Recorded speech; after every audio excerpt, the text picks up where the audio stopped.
Welcome to Sunday Showers from the Source. My name is Patrice Hunt, and thank you for joining me this Sunday.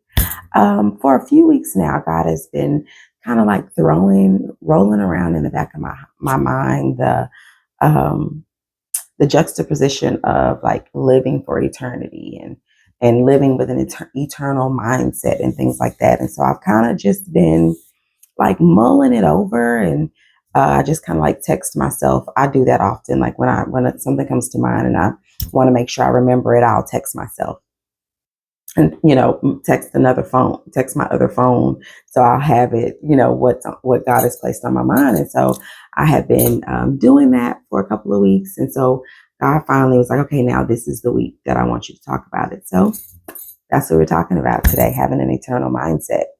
I think the one thing that really almost instantly came to mind when thinking about um, like having an eternal mindset, and like what's the opposite of having an eternal mindset. And I think the opposite of having an eternal mindset is YOLO. Like that's how the world shows us or tells us that we should be living, because you only live once. Do what you want to do because you only live once. Have all the fun you can have. And so I think that it's really easy to fall in line with that because, okay, yeah, we only live once. So I might as well have all the fun I can have. I might as well do what my heart's desire. I might as well go after what it is that I truly want because you only live once. And if I don't do it now, I'm not going to get another chance to do it. And, where we have all the like this live for today mentality, and we want to be passionate about, pursuing our heart's desire and things like that. And so on one hand, it's like, that's not a bad thing, pursuing what it is that you want because you realize that this world that we live in is very finite. It's not infinite. And so, and that tomorrow is not promised to us. And so, there is a idea of it is you need to live for today. But I think the thing of living for today is not like doing whatever I want, being all crazy, doing whatever, tickles my fancy because I want, because of YOLO. I think the difference is that we should be living for today in order to please God, in order to worship God, in order to do God's will. And so I wrote down, instead of having a YOLO mindset, we should have, I don't even think this is I can't think, like YOLO is, YOLO, you only live once. But the one I was thinking of was YCLE. And I was like, yeah, I don't know how that'll work. Or YCLF, you only live forever, or you can live forever, or you can live for eternity.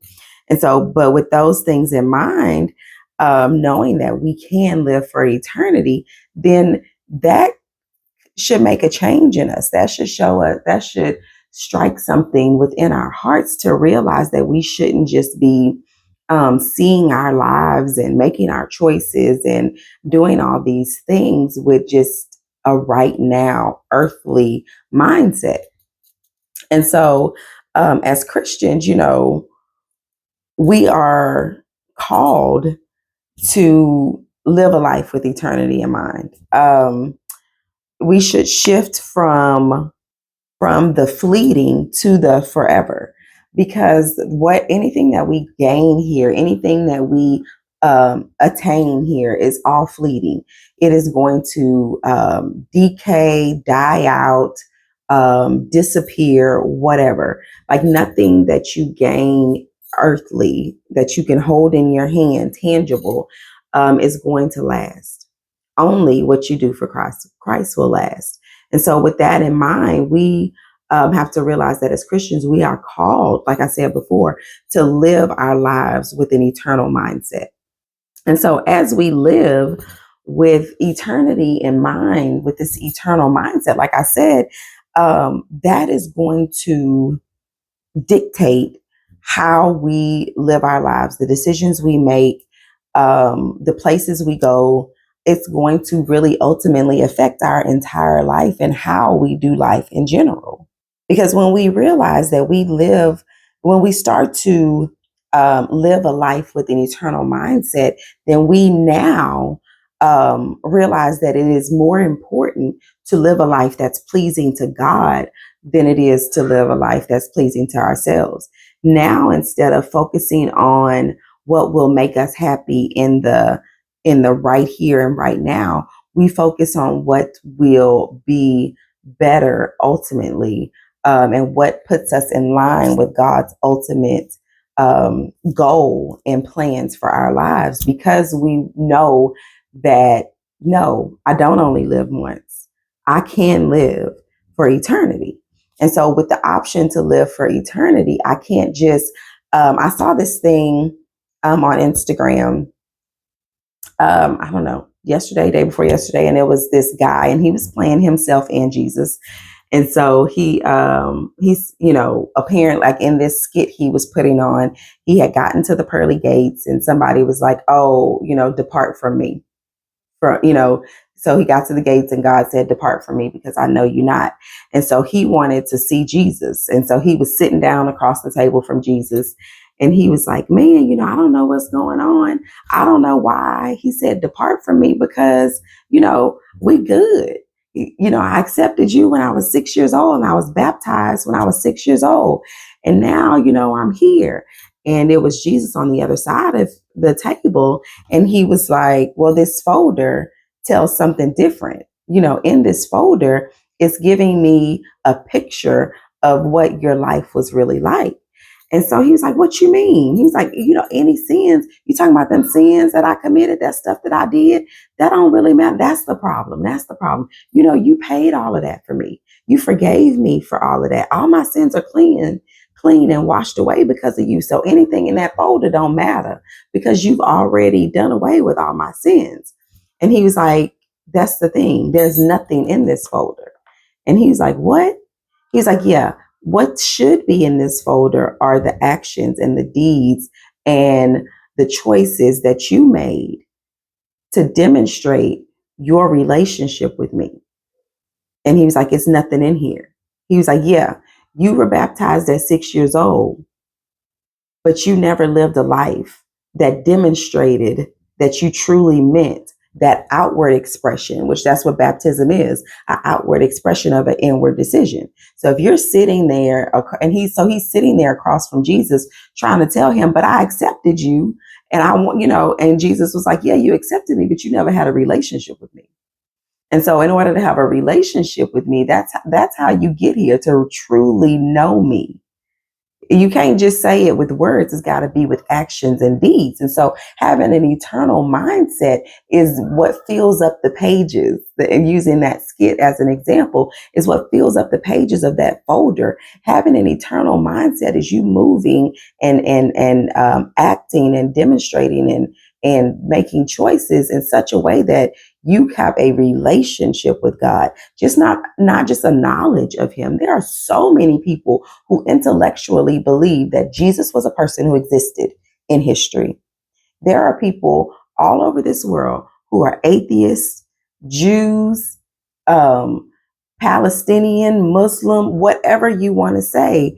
They are of a different denomination or do not have a belief at all. But what they do believe is that Jesus was a historical figure who existed and was crucified.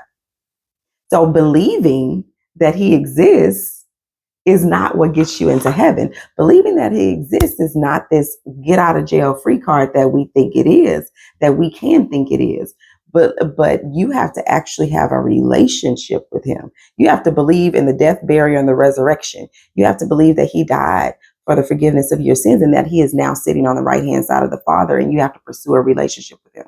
Because me believing that this chair will hold me is one thing. Me actually sitting in it is a whole nother. Like I can say, "Oh, I'm sure that chair will hold me. I know that that chair will hold me." But if I never sit in the chair showing my belief that it'll hold me, then do I really believe it? Am I too timid to sit in it because I don't truly believe it? Am I just more mouth, saying, giving it lip service and then not actually putting my money where my mouth is in this instance? Um, So when we are having an eternal mindset, we are making choices. Like I said, we're living our lives in a way that lines up with what God has for us and with who God has created us to be. And so when we are not, it's evident. There's evidence of a life that is not lived with an eternal mindset. There's evidence of a life that is lived with just like more of a YOLO, you only live once mentality. And I wrote some of those down. One of the things that I wrote down that it can happen when eternity is not your focus is materialism. When you don't have an eternal mindset, you can become materialistic. Because you start to put more value in the things than the people. And so when you only, when you feel like, oh, you only live once, I have to get all like you do, like my grandmother says, like I've said, my grandmother says so many times, you get all you can, you put it in the can, you sit on the can. You don't really care about anybody or anything else except for yourself and the people that you hold dear. And so because of that, sometimes you treat other people like possessions or pawns to be used at your discretion.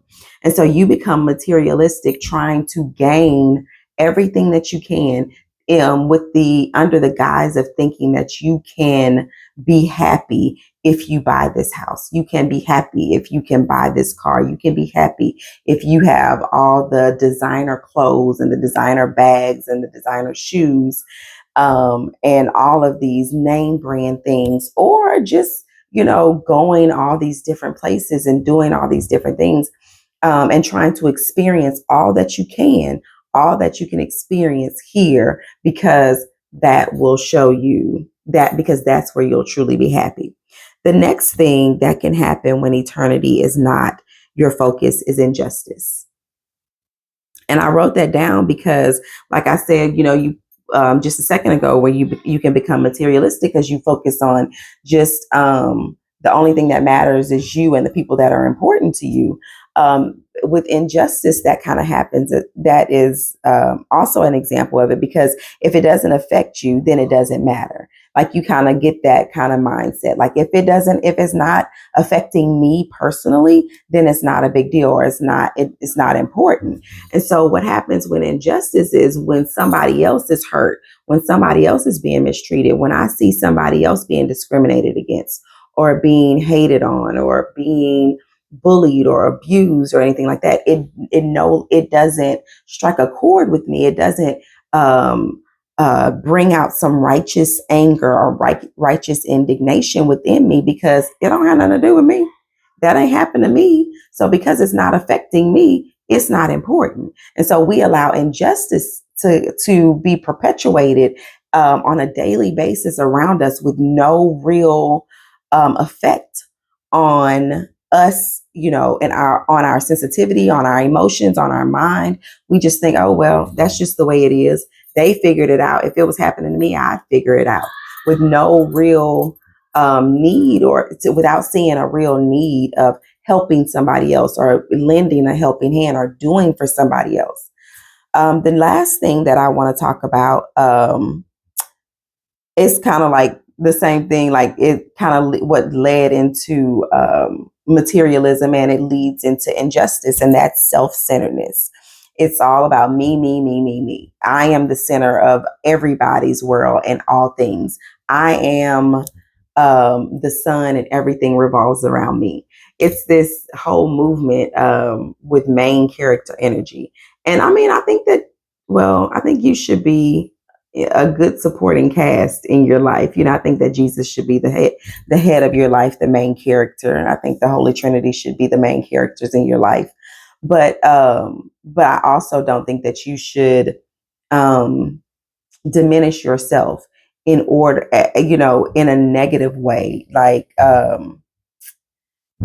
put yourself down and make yourself so low that it affects your self-esteem and all that, just to put somebody above you. I don't believe in that. I don't believe that it should be to your detriment that you're putting the people above you. But I do believe that we are called to decrease so that God can increase in us. I do believe that we are called to put others ahead of us, in such a way that we see them as more important, see their needs as more important than we are.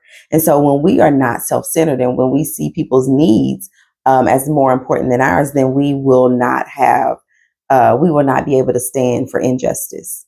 When we see other people's needs as more important than our wants, then we will not stand by and live in a materialistic way while other people are suffering. If there is anything that we can do about it, there are some things that we cannot do. But if there is something, as far as you are concerned, as far as within your control, if there is something that you can do to help somebody and you ultimately choose not to because you're like, oh yeah, but I want this watch, or oh, that ain't my problem, then that's like you have that self-centeredness. And so with the YOLO attitude, you only live once, you are so focused on living your best life that you don't focus on anybody else, or you don't see anybody else's problems, or you take a blind eye to the problems of the world and the issues of the world and the issues of those around you and people that God places in your path for you to pour into and to bless. And so I find that it is very easy for us to come, sit down and just think, you know what, I've lived a great life, especially if we are people who have had any type of financial success, or if we live comfortably. It's really easy to sit back and say, wow, I've lived a great life. There's like nothing about my life that I would change. And I think that happens easily because when we start to look at ourselves through the lens of the world. And so when we look at ourselves through the lens of the world, we look at these boxes that we must check. We're like, oh, did I eat? Check. Did I drink? Check.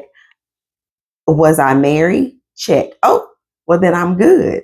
But that's not the case. It's like eat, drink, be merry, and like live your best life and all. Like that's the thing. Hashtag best life. Hashtag this. And it's like, but what have you done for others? Have you really lived a good life if you have just thought about yourself? If you're only YOLOing it up, only living for your desires, your wants, your need, your goals, and not focusing on what God would have you to do, or the people around you, or helping those people, as well. And so in Ecclesiastics, our pastor has been covering Ecclesiastics in his sermon for probably about 3 or 4 weeks now. And so I have been reading through Ecclesiastics, like along with him. I've been reading a couple of verses a day, getting through the book of Ecclesiastics. And so during my reading this week, I got to Ecclesiastics 6 and 7. And Ecclesiastics 6 and 7 says, all man's efforts are for his mouth, yet his appetite is never satisfied. And so with that, that tells me that as long as I'm trying, as long as my goal is to satisfy myself, I will never be satisfied. I'm always going to want more. My thirst will never be quenched. My hunger I will never be full, because there is always, like, once I get to this level, there's always more to want. I'm a deep hole, deep bottomless pit of need, not even need, of want. There's always something I'm going to see that I want. And it's so many people who have probably gotten to the point who are like, if I can just do this, if I can just make this much money, then I'd be happy. I could just like rest and just be content with that money. And then they get that money, and then they see all the other people who are above them now. And they're like, oh, well, they have a pool. If I could just have enough money to get a pool, then I'd be happy now. And so then they work hard, get a pool. And then they're like, okay, great, I'm good. Well, if I could just travel more, then I would be happy. And you see, it's always somebody who has something more than you. And so when there are people who have something more than you, there's always going to be something you want, unless you learn how to be content in whatever situation you find. And that's one of the benefits of living life with an eternal mindset. But a lot of times the world teaches us that if we can get all we can, if we can get everything and just accumulate wealth and do whatever it is we want to, then we'll be happy. But the scripture right here tells us all man's efforts are for his mouth. Everything that we do is to satisfy ourselves. But the problem with that is our appetite is never satisfied. We always want more. And that's like, demonstrate, like you can see that among, famous people, among athletes, among whomever across the board. You can see how,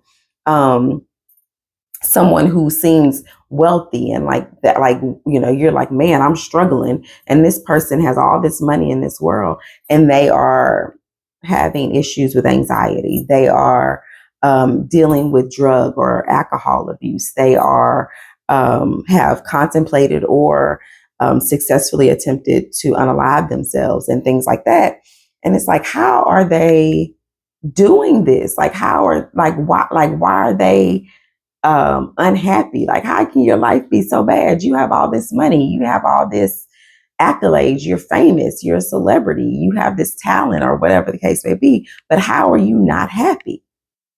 But that's not what it takes. If all it took was money, then it would be easy. All we would have to do is buy happiness. If all it took was fame, as soon as we got recognition and accolades from other people, then we wouldn't need anything else. If all it took was being successful, then as soon as we got to the top of our fields, there would be no need for anything else. But obviously, there is a need for something more. I think when we lost the ability to dwell with God in the Garden of Eden, there was from then on something missing from mankind.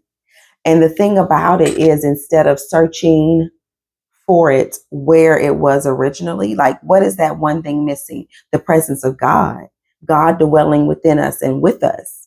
That's what's missing. And so instead of going after that, we're going after money. We're going after fame. We're going after success. And we're trying to stuff that into that hole and trying to make it fit. But the hole is the size of God. And the only thing that's going to fit is Him. And so we find ourselves just trying to do everything and have every experience and just seem like we have it all together, because you only live once. But the you only live once mindset makes us look at life like a day at the amusement park. So it's like, oh, we only have this day. And at the end of this day, when the park closes, we have to go home and we're not going to have this fun anymore. So we have to ride all the rides. We have to eat all the foods. We have to see all the shows. We have to do everything that we can while we're in the park. Because at the end of the day, when it's time to go home, that's all we're going to do is go home. And there's nothing left to do. But I would like to say instead, because we can live forever, because we can spend an eternity with God, a more appropriate analogy for life is pregnancy. Because there are things that you can experience. There are joys and lows and sadness and pain and happiness and new experiences that you go through during the pregnancy process. You grow, you can feel your baby kick, you have mood swings, but you also have food cravings, and like all of you're growing a person, like all this excitement that you're dealing with and all these new things that you get to experience. But you're looking forward to the end because you know that, yes, I am enjoying being pregnant. I'm enjoying feeling my baby move. I'm enjoying getting to be the only one who bonds with this baby at this time. But I know that at the end of this pregnancy, it's just the beginning of this experience with my child. And so that's what having an eternal mindset is that going through life with the knowledge that, yes, I am getting to live this life and I should live it to the fullest and enjoy every aspect of it. But at the end of this life, I have the ability to dwell in heaven with my Father for eternity. When I was pregnant with my son, I knew that was it. Like me and my husband knew that was going to be a wrap, that no more kids were, like, God has, like, that the door was going to be closed after him. And so it was a bittersweet pregnancy because I knew that it was my last time being pregnant. I cherished the cravings a little bit more. I cherished, you know, laying in the bed and feeling him move a little more, being able to experience things that nobody else but me and him could experience, feeling my belly, feeling him move, doing his flips, going to see little tidbits of him on the sonograms. Like everything just meant a little more. One, because he was our first boy. We had never had a boy before. We had 2 girls. We had never had a boy. And then also, too, because this was it. Like it was no more babies after this for us. And so everything that we went through was like, for me at least, was just like, oh, this is like my last first kick. This is my last pair of maternity pants. This is my last. And so I was excited about getting to meet him and getting to see who he would look like and getting to hold him and smell his head and all those things. But I was also just enjoying being in the moment of being pregnant for the last time. Now, if you had a bad pregnancy, then maybe you don't feel like you was probably like, girl, I couldn't wait to get that baby out of me. But I enjoyed being pregnant all 3 times, honestly. But so it was really just like experiencing that for the last time, knowing that was going to be the last time that I was going to be able to experience all those things. I wanted to hold on a little bit tighter to all of that experience, but also I kind of couldn't wait to see him. So it's like I was feeling both of these things. And I think that's the benefit of having an eternal mindset.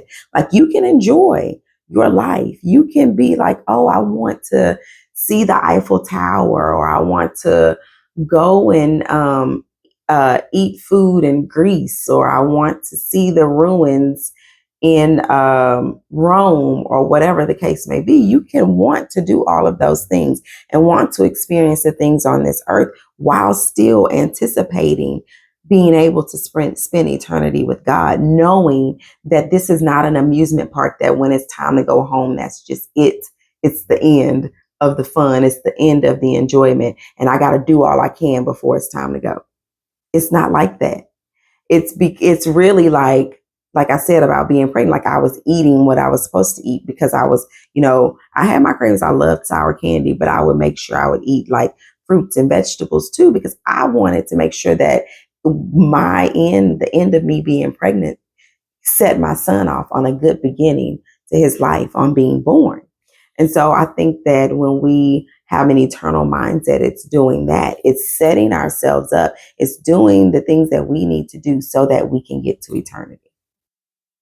So how do we live with an eternal mindset? I'm glad you asked. It's really easy. All you have to do is 2 things. 1, get to know God. Don't just believe that he exists. Don't just believe that Jesus is a historical figure that existed long ago, but actually have a true and lasting relationship with God the Father, God the Son, God the Holy Spirit. Have that. Because having a relationship brings you closer to him. And so once you start to pursue a relationship with God, number 2 will be easy. And number 2 is to strive to obediently submit to his will and his way. Because in order to get to know him, in order to have a relationship with him, you're going to have to crack open the Bible. Because you're going to have to read about him to know his character, to know his thoughts and his desires and his commandments and all of this. You have to get to know him through his word. And so once you get to know him through his word, then you can obediently start to submit. You can obey his word and submit to his will and his way in your life. And so that's the biggest thing. Like, to have an eternal mindset is really just to know who God is and have a relationship with him, and then be obedient to who he's called you to be. One of the things I wrote down is living with an eternal mindset switches you from being self-focused to being focused on God. Because when you have an eternal mindset, you are now not just trying to figure out what will make you happy, but you are now trying to pursue God so that he can give you joy. So right here, right now, if you have not already done so, I'm going to invite you to go ahead and make the decision to live with an eternal mindset. Go ahead and make the choice to dedicate your life to God. And then you will see what He can do in and through you. Thank you so much for joining me this Sunday. And I hope that I'll see you next Sunday on Sunday Showers from the Source. Bye.